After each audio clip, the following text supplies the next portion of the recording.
मैं आप सभी के सामने सिर झुकाकर आप सभी को नमन करता हूं और आप सभी को बस इतना विश्वास दिलाना चाहता हूं कि जिस तरीके से मेरे पिताजी ने इस विकासपुरी विधानसभा को चमकाने का काम किया, जय विहार के हर ब्लॉक को चमकाने का काम किया, मैं आप लोगों के बीच में आपका बेटा बनकर अपने पिता से बढ़कर आप लोगों के आगे ये काम करने का प्रयास करूंगा। आप लोग जानते हैं कि हमारे यहाँ जय विहार में पानी की बहुत ज्यादा दिक्कत हुआ करती थी, तो मेरे पिताजी जब निगम पार्षद बने, निगम पार्षद बनते ही अपने जेब से उन्होंने प्राइवेट पानी की लाइन दबवाई थी आप लोगों के मेन रोड से लेकर बाला बजरंग चौक तक। ये आप सब जानते हैं।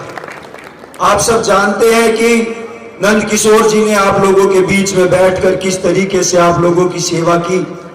उसी तरीके से मैं आप लोगों के बीच में बैठकर आप लोगों की सेवा करना चाहता हूं।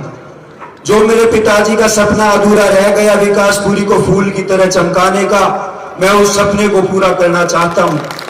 मैं आप लोगों से आप लोगों का आशीर्वाद चाहता हूं कि एक बार मुझे मेरे पिताजी की तरह आप लोगों का आश्वासन दे और मुझे मेरे सिर पर दोनों हाथ रखकर मुझे आशीर्वाद दे कि आपके पिताजी की तरह जैसे हमने 4-5 हजार वोटों से उन्हें चुनाव जिताया था, उसी तरीके से आप मुझे दोबारा चुनाव जिताकर भेजेंगे।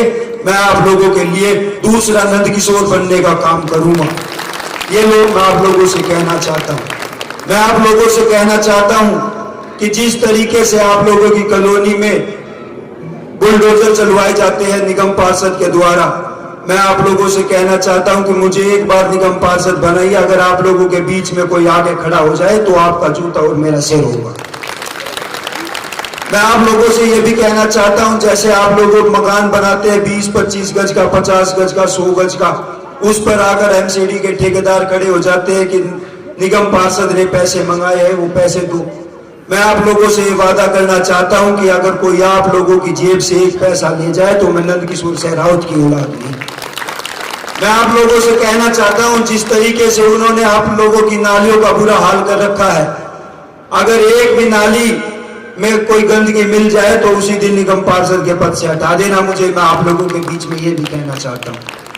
मैं आप लोगों से बस यही विश्वास दिलाना चाहता हूं कि एक बार, इस बार मैं अपने पिताजी के नाम से आप लोगों के बीच में वोट मांगने के लिए आया हूं, लेकिन मैं अगली बार जब चुनाव लड़ने के लिए आप लोगों के बीच में आऊंगा तो मैं आप लोगों को अपने काम गिनवाऊंगा, मेरे पिताजी के काम नहीं गिनवाऊंगा। आखिरी बात कहना चाहूंगा कि जिस तरीके से आप मुझे चुनाव जिताकर भेजोगे, मैं आप लोगों का पूरा मान सम्मान रखूंगा और मान सम्मान बढ़ाने का काम करूंगा, कभी घटाने का नहीं करूंगा। मैं आप लोगों से झोली फैलाकर मेरे पिताजी के लिए आप लोगों की सच्ची श्रद्धांजलि होगी कि 4 तारीख को हाथ का बटन दबाकर अपने बेटे को मजबूत करेंगे और चुनाव जिताकर भेजेंगे।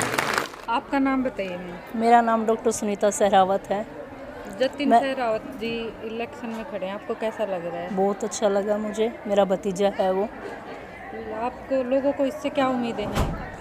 100% उम्मीदें हैं, क्योंकि इनके पिता श्री नंद किशोर सहरावत ने बहुत ज़्यादा काम कराए हैं।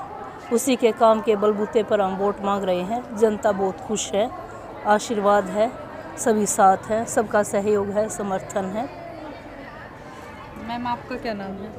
राजश्री नंद किशोर सहरावत। आप जतिन जी की मम्मी हैं। हाँ जी। आपको कैसा लग रहा है आपके बेटे इलेक्शन में? देखो ऐसा है, माँ का आशीर्वाद है, जनता का साथ है। मेरा बेटा विजय होकर घर लूटेगा। लोगों को जो जतिन से उम्मीद है, आपको क्या लगता है जतिन उन पे खरे उतरेंगे? हाँ जी, अपने पापा की काम पे जतिन खरे उतरेंगे। मैम आपका क्या कहना है जतिन के बारे में? बस यही है, ऊपर वाले से भी दुआ साथ के साथ है, आप सबका साथ है। हमारा बेटा विजय होगा, मामू की बुआ है।